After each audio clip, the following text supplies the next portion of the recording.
Okay. In progress. 8th of September, Rabbi Furst, Pierke Avos. Okay, good morning. As Lou mentioned, this is Rabbi Furst here at CU at Savanashi. Here in Shem Clear of Zoom. This is our first year this morning. Learning the Maral in Prague. Yeah, this is coming to the close of our document here on the causes and reasons of Israel going to be enslaved at the hand of the Egyptians in our early history. So let's see. I think we'll begin with the review. I think we did paragraph 20. Let's review paragraph 20 and 21, and that'll bring us to the end of the document, I think. Yeah. Okay. Any volunteers to read? Mayor or Lou? I volunteer. V'chein v'avados v'avadom neged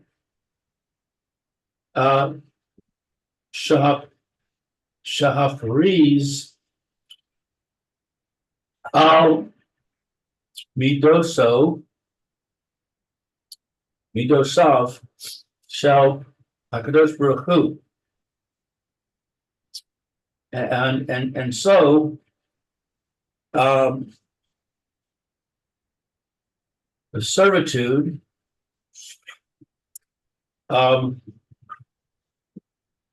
corresponds to being overextended on his mitos, the mitos of Hashem.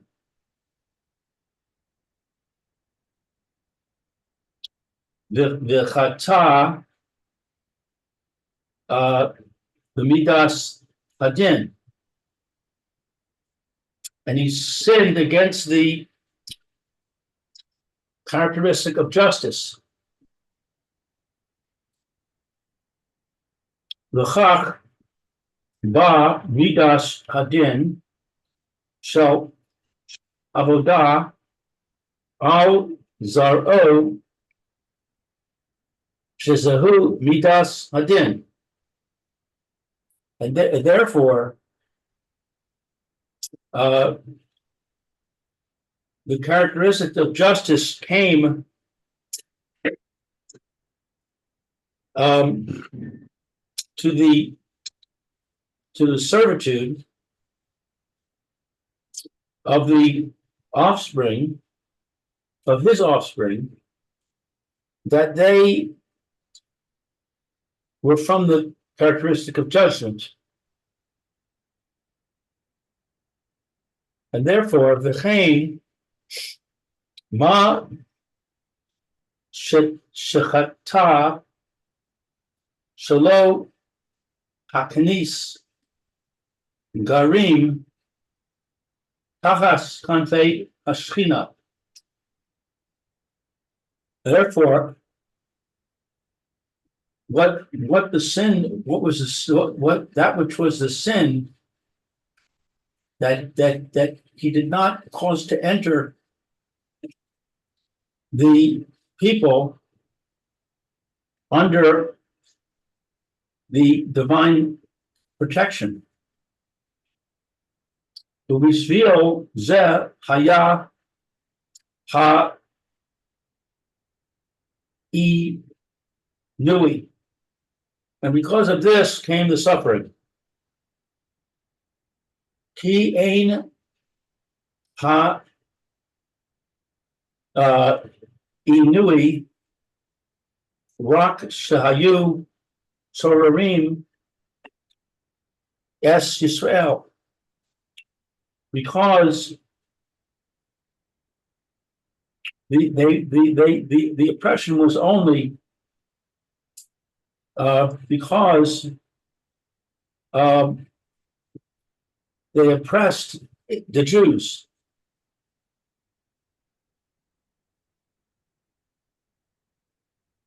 Ukita kasiv b'midbar v'haya Im lo torishu es yoshvei haaretz v'haya asher to siru mehem l'shachim ule to no im v'tzaruro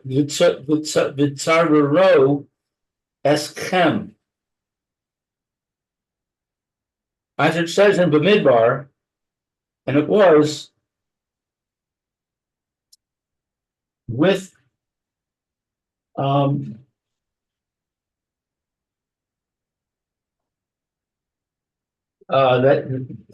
don't know what this word tarisha is. I think you shall evict. You shall evict those which are you should evict the inhabitants of the land. Inhabitants of the land. That it was that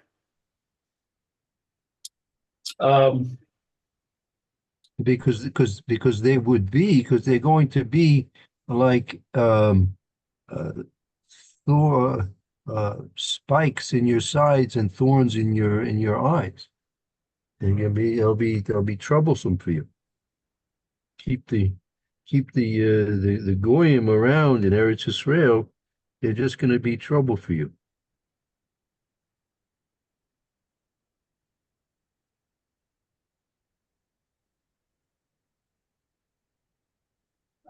V'zev bishvil shelo ha'kinisam tachas kanfei hashchina.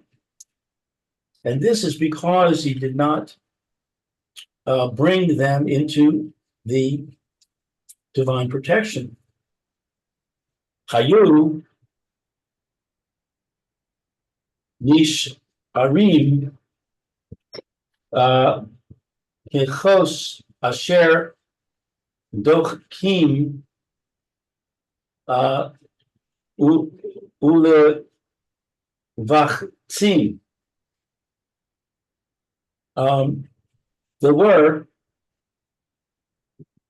left over potential. Their potential was left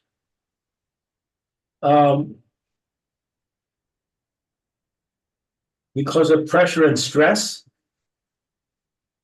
Yeah, that that since that the people that Avram had an opportunity to bring Tachas Kanfei Yeshchina, to bring them under the protection of the divine presence, since he did not fulfill that, right? They were left kolkos asher dochim v'lokutzim. Those people, those potentials that could have been used to serve HaKadosh Baruch Hu were now used as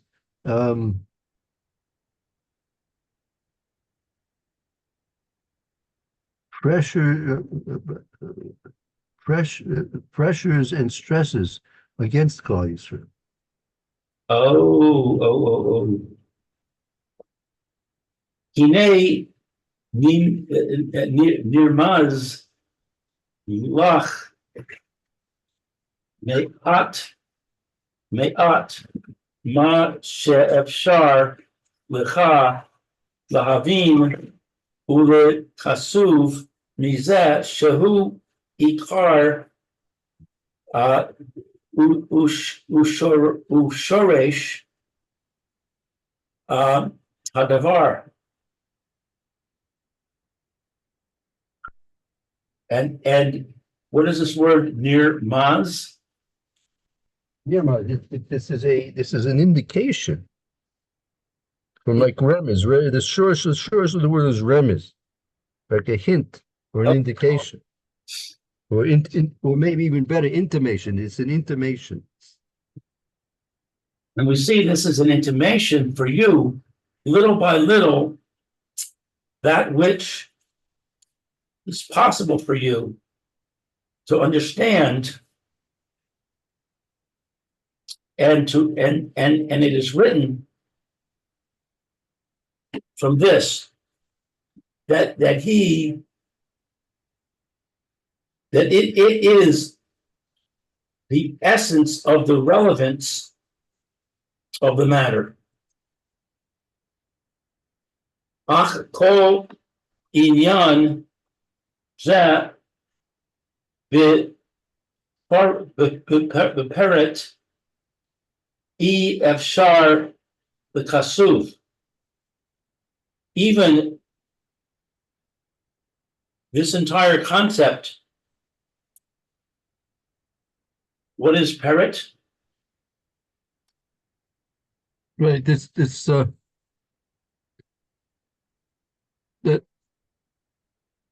it's near this has been intimated to you ma'at little by little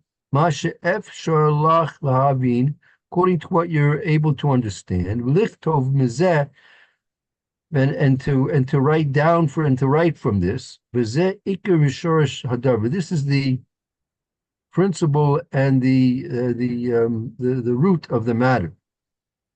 Ach kol inyan zeh beprat ef shulitov. However, kol inyan zeh, the whole of the concept, the whole of this concept, it's impossible to specifically write about. And what was the word beprat? Kol inyan zeh beprat, all the details, prat is details, all the details of this concept is impossible to write. Okay, so the concept. He's giving you a go ahead, yeah, go ahead, Lou, go ahead. I was just going to ask we can summarize what the concept is.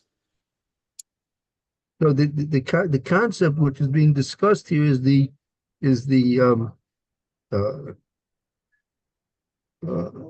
basic question which we started with, was that if there were these three possible things which Avram Avinu did, one, by making an army out of the Talmidei Chachamim; number two, by asking the question b'ma'eda; and three, by not bringing the converts, not converting those who had the ability and potential to convert.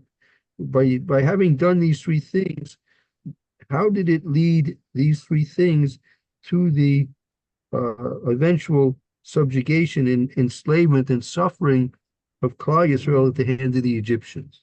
Right. So he's saying basically he's giving you the general idea of what it's all about, but it's impossible to write about the details of this.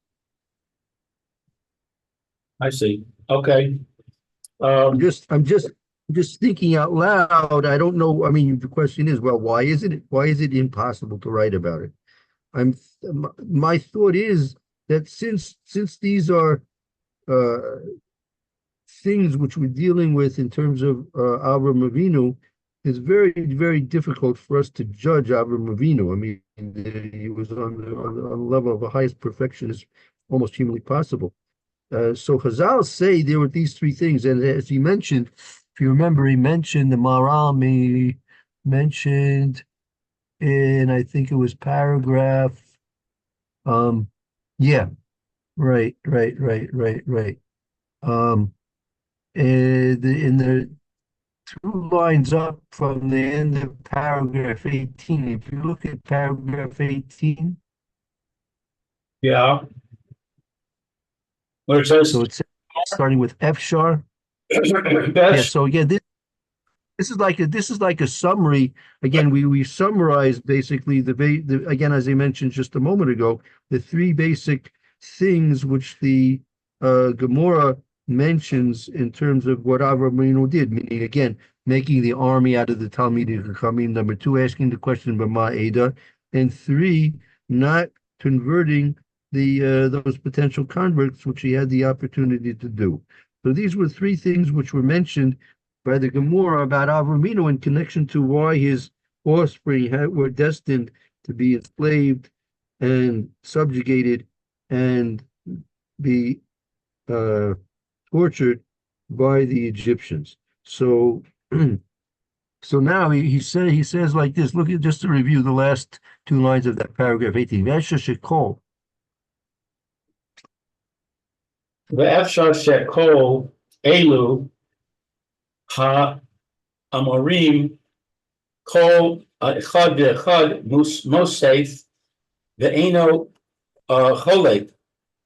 It's possible that all these sages, each and every one of them, added and did not. Ve'eno cholek. What is ve'eno cholek? They're not arguing. Cholik means they're not arguing. They're not disputing. Cholik is to disagree. So each and every one of them added something, but he was not arguing. He was adding. Shevadai kol elu gimel devarim hayu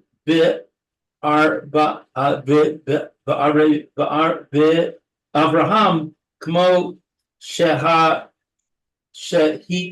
ba'ar.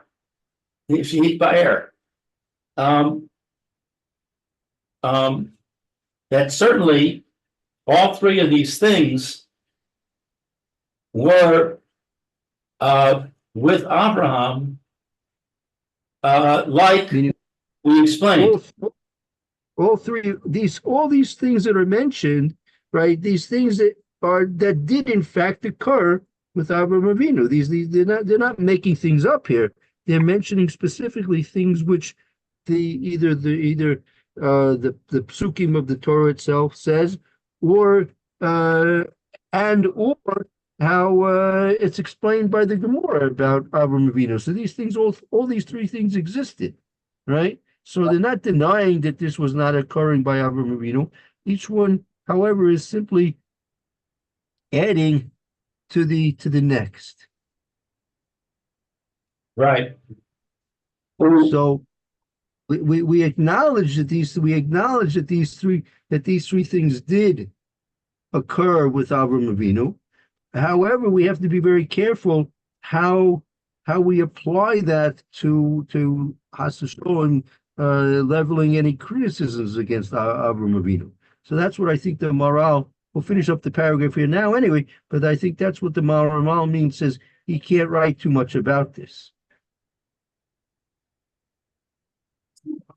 Me'ata kasher tavin hakol tavin lama nizkar Rabbi Yochanan Rabo shel Rabbi Abahu be'acharona be'Rabbi Abahu be'Rishona Ki hakol b'seder ma'od.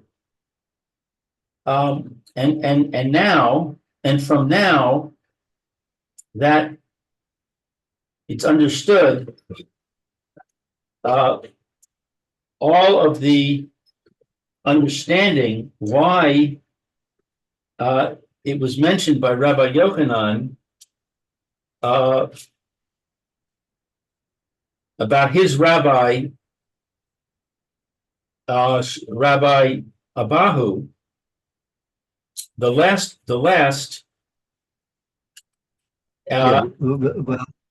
Called Lama Nizka Rabbi Yochanan Rabo shall. It's the other way. Why was it mentioned Rabbi Yochanan, who was the Rav of Rabbi Abahu Ba'achrona? Meaning, you would probably want to list the Rebbe first and then the Talmud afterwards, right? So this is by saying that there's no argument here and they're just adding one to the next. That explains very well why Rabbi Yochanan, who was the Rav of Rabbi Avahu, why Rabbi Yochanan was mentioned last. Because if he's the Rav, he really should have been by rights mentioned first. Well, who was mentioned last? Rabbi Yochanan is mentioned last. And there's a difficulty in that. Really, you should give honor by mentioning the Rebbe first. So Rabbi Yochanan Right? was the Rav of Rabbi Abahu? Yes, that's what it is. That's what it says here. Rabbi Yochanan, Rabbi Shel Rabbi Abahu. Rabbi Yochanan, the Rabbi of Rabbi Abahu. Okay, so Rabbi Yochanan, the Rabbi of Rabbi Abahu, was last. Right. So that would make sense. If each one is giving explanations, so that would make sense that the Talmud gives his reason first, and then later on, afterwards, it's listed the Rebbe's reason, because he's adding on to what the Talmud had said. Right. Okay. Because all of them were very proper, the Seder. No, so in that, therefore, it'll work out that the listing as we have it in the Gemara is very proper and it's very logical the way it's been listed. Right, right. Okay, so the point being that they're not arguing. They're just adding to each other's points so that it's not a matter of which one of these three. It's a matter that all three of them are factors. And each Exactly. that's pointing out something about this one, this one, this one. They're all just adding to the understanding of the whole picture. Correct. That's right. And therefore, based on this, you understand a little bit better what the Maharal mentioned at the end of that paragraph 20, that he can only write so much about this. It's impossible to write about this, particularly in the specifics of it. And I think the reason being is because it's very difficult to actually write any particular criticisms of Avram Avinu in any specific way. We have what the Gemara mentions, but to go into any detailed explanations of that would be very dangerous. Right.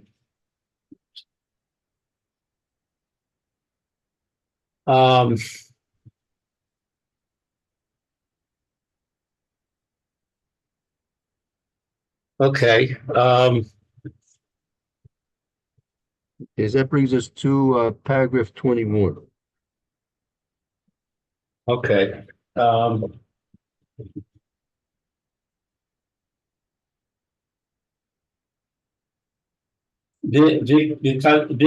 Kasher Tavin Zeh. Tavin Viteda. And when you will understand this, when you will understand this, when you will understand this, Tavin Viteda She Hadavar Hu Behafech Ma She Havinu Haim Divrei Chachamim. When you understand this, you will understand and know that this matter, what is behafech? This is the opposite. We say in the Megillah says lahafahu, right? Lahafahu is the reversal, right? So when you'll understand this, Tavim V'Tedo, you'll understand, you'll realize Shahadavra Zu Behepech Ma Shavinu Heim B'Divri Chachamim. When you understand this, you'll realize that this turns out to be the opposite of what you might think that the Chazal are talking about.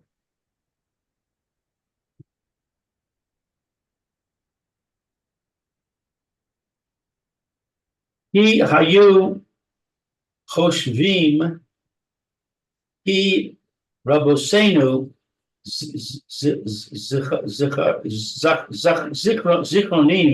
zikronam, the livracha lo ha'amiko be'inyan hashe ibud the hagadol the hagalus shel mitzrayim rak lekach kol echad ve'echad ma she'nir'eh lo rishona, because it is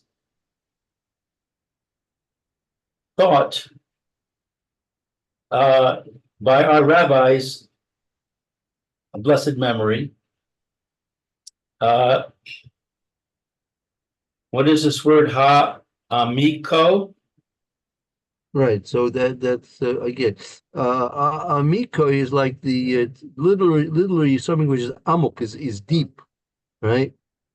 So you would say they didn't delve, right? Lo amiko, that's a verb form. They did not delve the Inyan hashibud v'golas shel Mitzrayim. Into the matter of the partnership? No, the shibud v'golas shel Mitzrayim, the subjugation and the exile of Egypt. The subjugation and the exile of Egypt. Rak lekach kol echad ve'echad ma she'nir'eh lo rishona.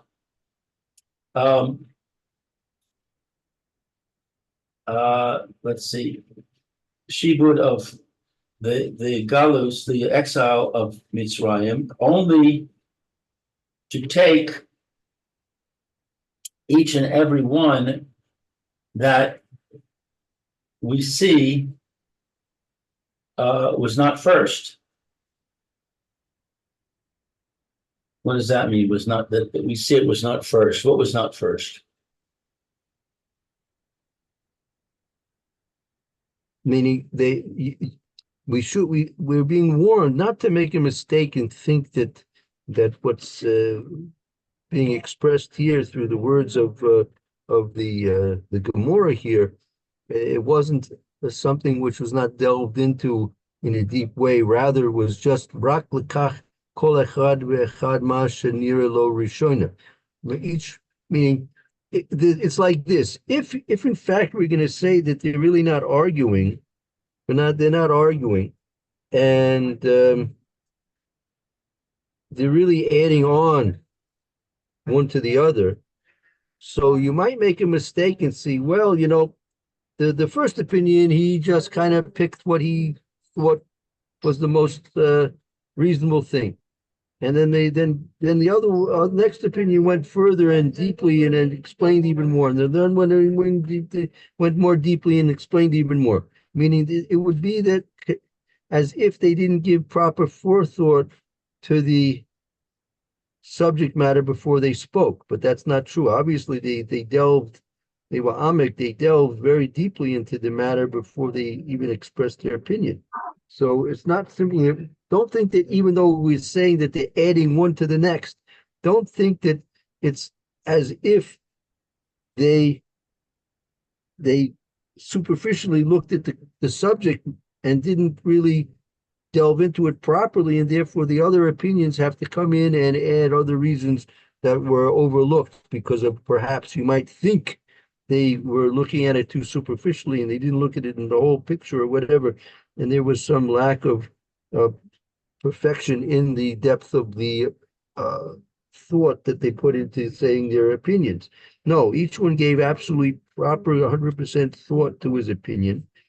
So if that's the case, if each in fact gave 100% absolute thought to the opinion that he expressed, so what's the point of where's the possibility of adding on to that, right? Without saying that they're arguing. If you say they're arguing, it's okay. But if you want to say they're just adding on, complimenting each other, so why did Why did one say this and one say that?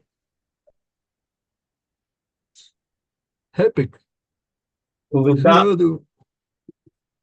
I'm sorry. Hepik bedavar. The opposite is true. The thing is the opposite way. Right.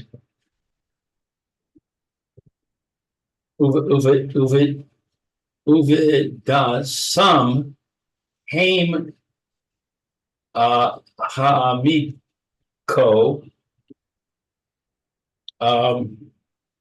laseis sava hashuva. And this knowledge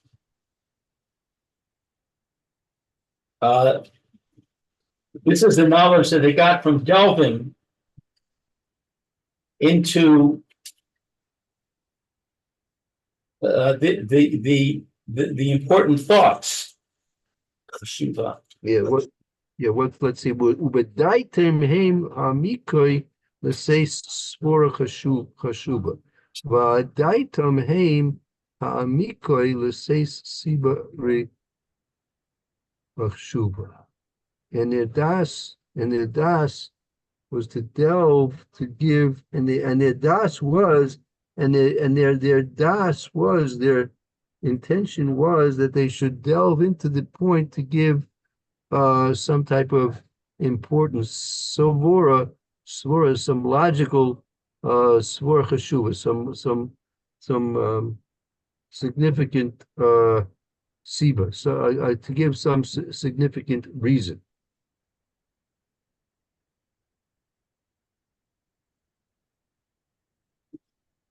So in other words, they're delving into it more deeply. But I'm a little confused by that because we just said they already delved into it as deeply as possible before they started. Well, I mean, we said originally the end of the first line, right? Rabosenu Zechron lo amiku be'inyan she'ibud, right? They were not going into it into very great depth.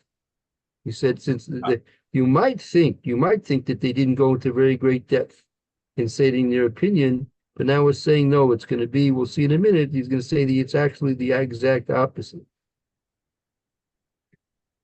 Because you're left with a little bit of a question. If you say that each one is adding to the next, right? So the question is, well, why did the original opinion say his opinion if there was something to add to it?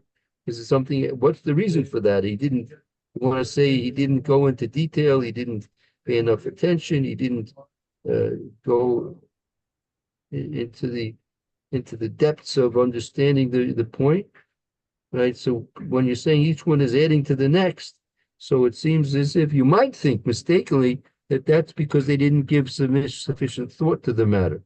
No, but he's going to say the opposite now.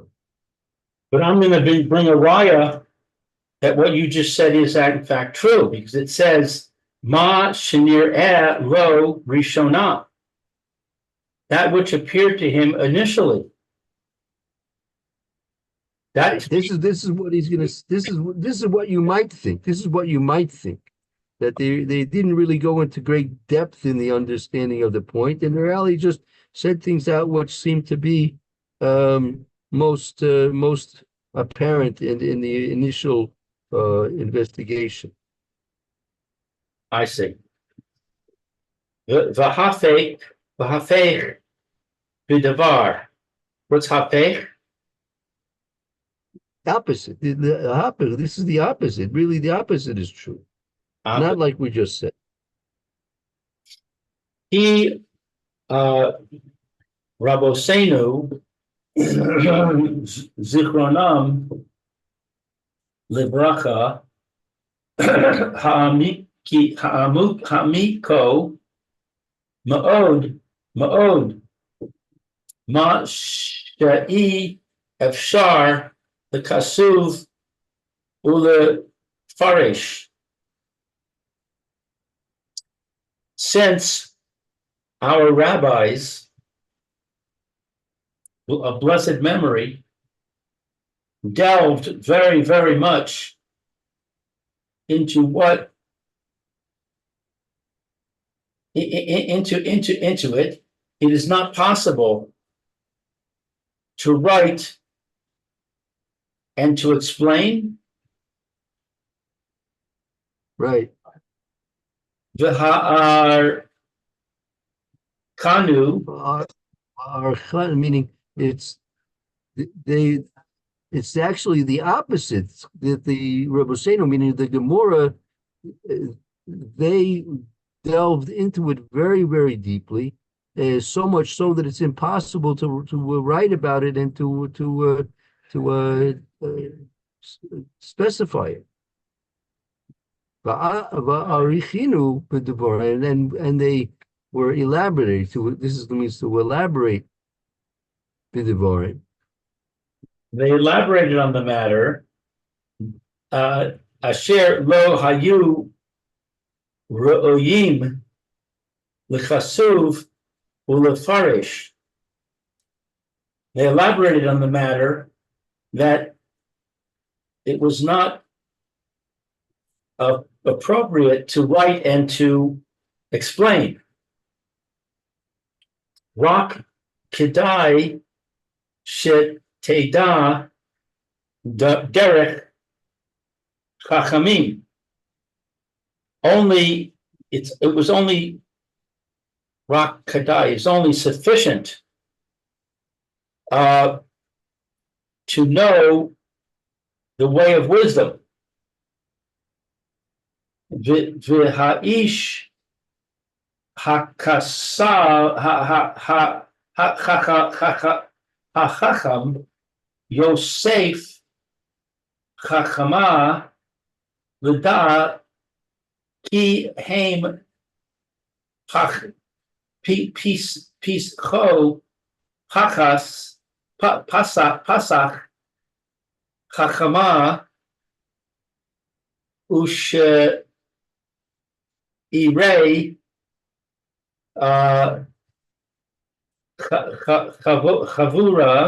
chavona the Rebbe Levav,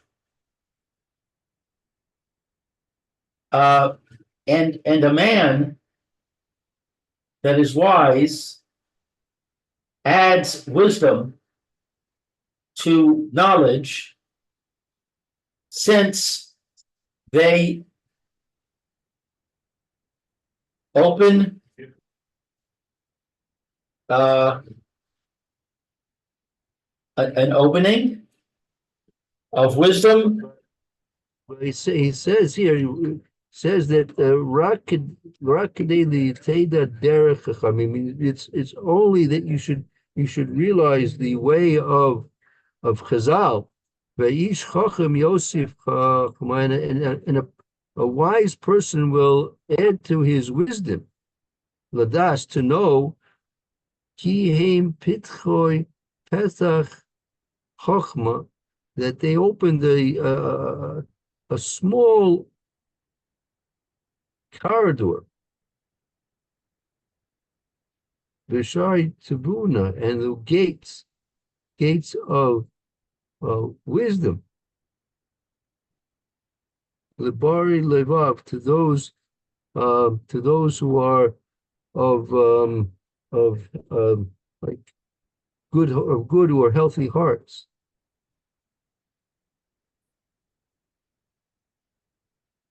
Baruch she bachar bahem uvechachamim uvechamasam.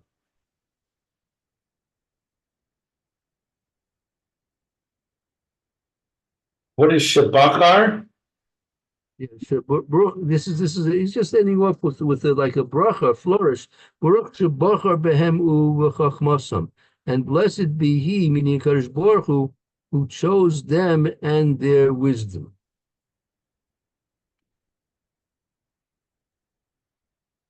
Okay, I'm kind of lost. Okay. Let's see, where should we start? I didn't follow that last sentence. No, he's going back on to the middle of the second line from the bottom, right? He was that Ki Rabbeinu Baruchim Baruch Amak B'Moed B'Oid, that the Chazal, whenever there's an opinion expressed in the Gemara, right? All the opinions and the statements that are expressed in the Gemara, they're all based on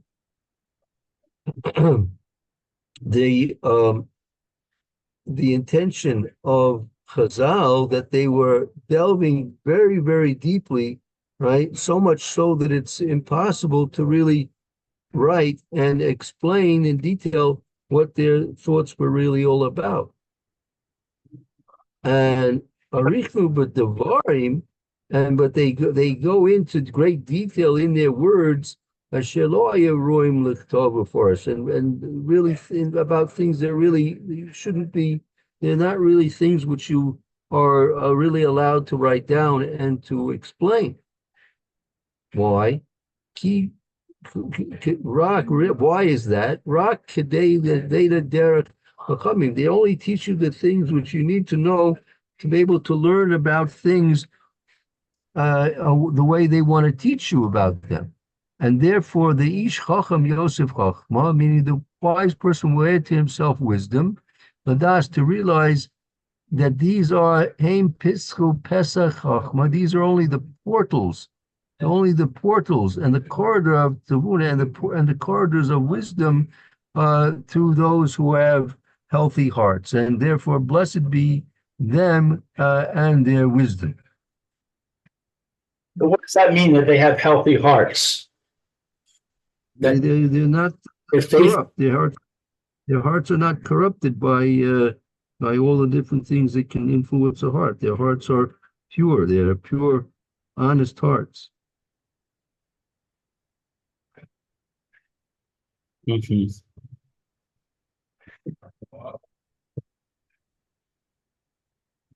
So they don't explain everything.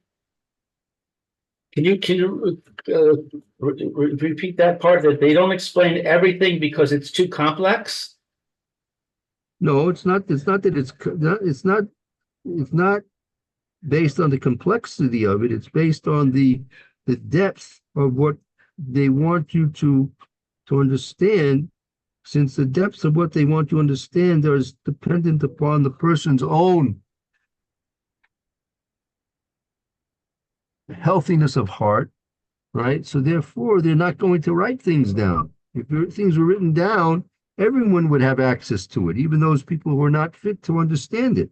So therefore, they wrote things down very, very generally, without going into details, because they wanted only those people who were fit and able to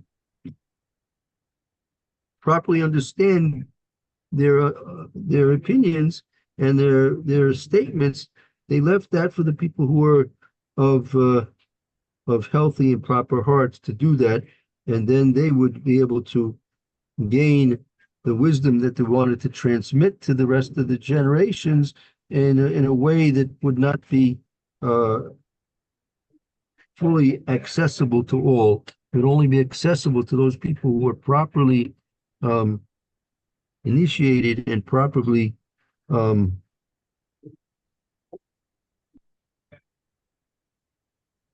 fit to receive and to understand what they want to say.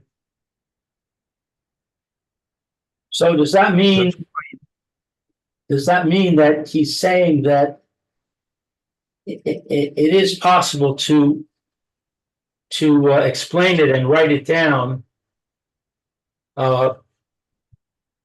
if you know who you're talking to, and you know that person you're talking to, or those people you're talking to, have healthy hearts? But if you're talking to a general audience and you don't know about their hearts, then you can't do it. Is that a fair statement? I think that's part of it. I don't know if it's all of it. I think that's part of it. Um, yeah, I think that's pretty, that you could probably say that, right? Probably say that.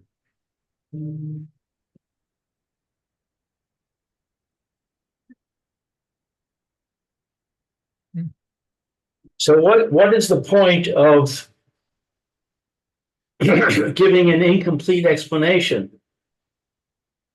How does that help Oh, the person who's reading this? no, so you get a general idea of what the points are. However, you're not going to get a full detailed picture of everything, because that's something that only those people who are really fit to have that knowledge will get. So, and part of that is going to be that if a person's really interested, right, he's going to delve into it properly enough that he'll be able to, as it says, that's what the last line, Vayish hachacham Yosef Chachma, right? Right. An ish chacham, a wise person, will gain additional wisdom, meaning based on the outline of what he's being taught, the wise person will add on to that wisdom.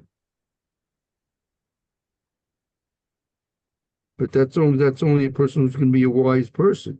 If a person's not wise, so he'll maybe just take it at face value, and that'll be the end of it for him. He won't go any further. So that's a way of ensuring that the wisdom that is contained in the words of the Gemara. We're talking about the words of the Gemara, the words of Chazal. So therefore, that's a way to ensure that the words of Chazal, the wisdom of Chazal, will not fall into the wrong hands, because it's written in a way that only those people who are truly interested and fit to gain more wisdom from that, they'll be able to do it. But other people won't be. It'll just be taken superficially, and that'll be really insufficient in really understanding the whole point. But those who are fit to go further and deeper, they'll be able to understand things in a more deeper and truthful level.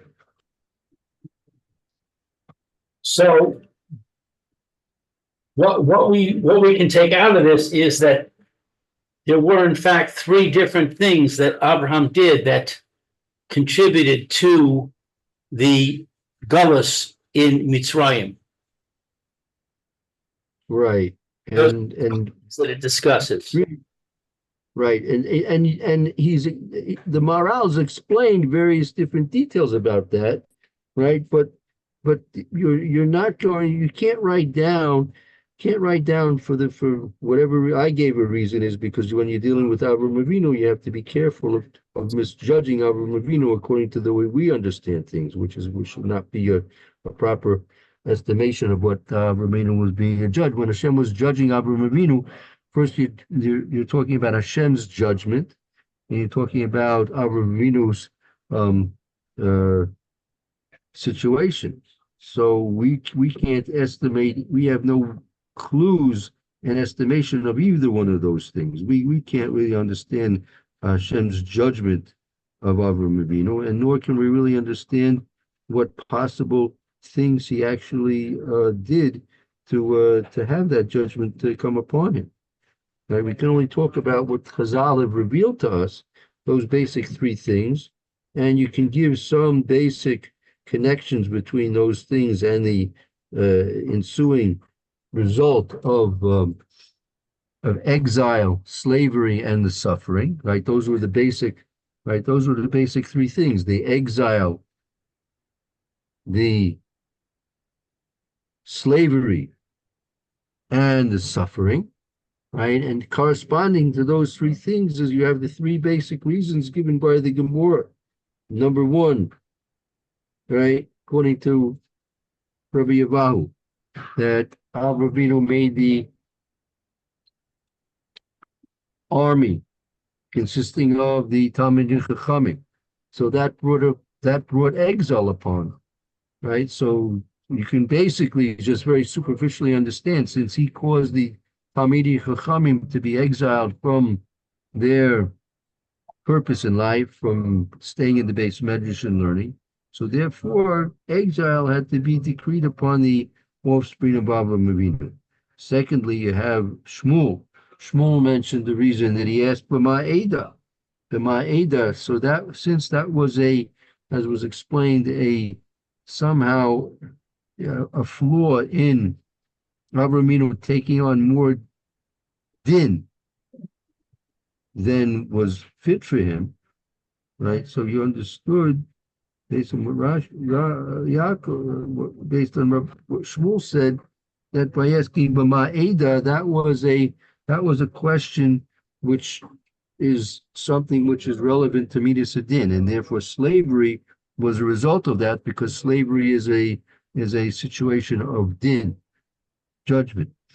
And then finally, you have Rabbi Yochanan's reason they didn't take the converts and protect them by making them into loyal Jews or loyal servants of HaKadosh Baruch Hu at that point. They're no real Jews, loyal servants of HaKadosh Baruch Hu. So therefore, we don't have to suffer, because that was part of what he was expected to do, and he didn't do that. So therefore, there was a certain amount of suffering. So therefore, you have the correspondence between the exile that was corresponding to the Talmidei Chachamim being made into an army. Then you have the slavery, which is in corresponding to Avraham Avinu's asking B'ma Eda, and then you have the suffering, which is a correspondence to the suffering that was caused to the potential converts by not being converted. So that's about, and that, as the Maharal says, that's about all we can really write. You can't do more. There are a lot more details if you think about it and you go into more detail, there are more things to think about. But to write more about that, it's not possible to write more about that, because you have to work on that. You have to work that out on your own.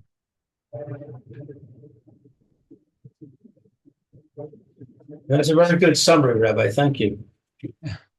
Okay, thank you. Bez Hashem, Bez Hashem.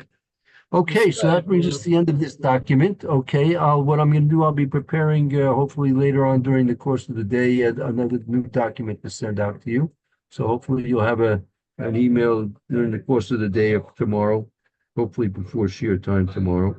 And in the meantime, let's take a short break, and we'll continue with the Mr. Brewer shear in several minutes. Bez Hashem Yisborach. Thank you, Lou, for the reading. Appreciate it. And okay, we'll see you both soon, It's Hashem. Mishkoyak, Lou. Baruch Tiyeh, thank you. Thank you, Rabbi. Okay, see you.